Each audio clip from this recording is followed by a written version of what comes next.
speakers and distinguished guests. As you know, tonight's meeting theme is about social networking. Now, before I get into my speech, I want you guys to know about 3 weeks ago, I knew that I was speaking. And I kept telling myself I was going to prepare this speech. I didn't prepare my speech until this past Monday. I only practiced it a couple of times. And so I was going to focus on relationships because that's key when we're talking about social networking. But there are so many aspects of relationships that you go into. A 4-day preparation time is really not adequate. So I went into my archives and pulled out something that I did a while ago, and it's called the 5 Pit Stops to a Rocky Road. People go through different stages in life, and those stages aren't necessarily marked by a certain age.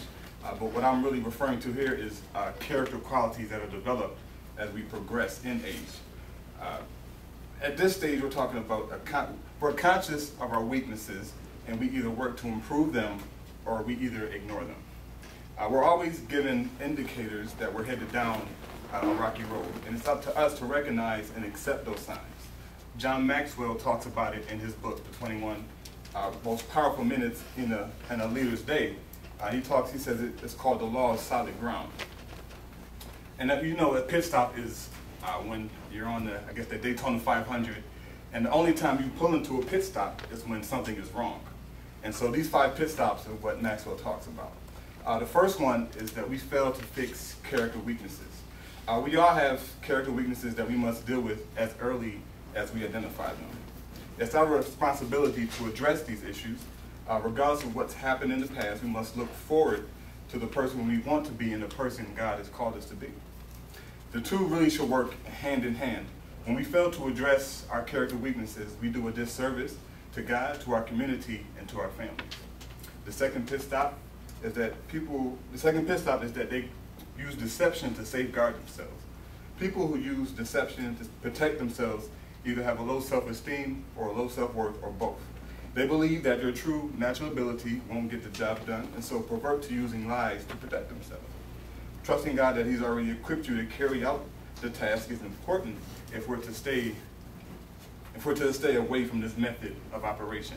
I'll share with you, sometimes in my own life, I question my own abilities to carry out a task if it's really major or something big. I won't take the deception method, but I will either avoid the task. But either way, either by deception or avoidance, we're really hurting ourselves, and we're also hurting others because we're not using our gifts that we've been given.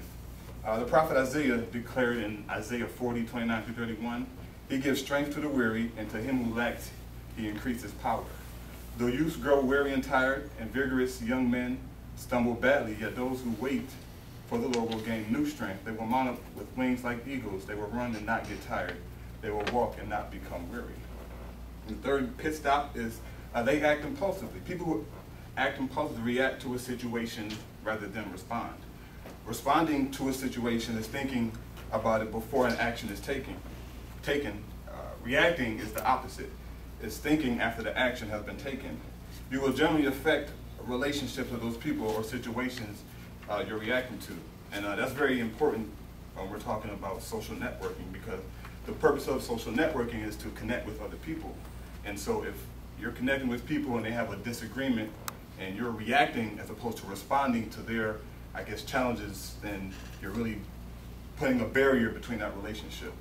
Kay Walker, an author, wrote, "When we react our way through life, reacting on autopilot to the situations and events around us, we are creating repeats of the same situation in the future." In other words, we aren't really solving the issue, but suppressing it until a future time. Responding to the situation will allow us to think through the situation and return the greatest possible solution. The fourth pit stop is every one of us was given a certain gift at birth, and over the years that gift becomes cultivated.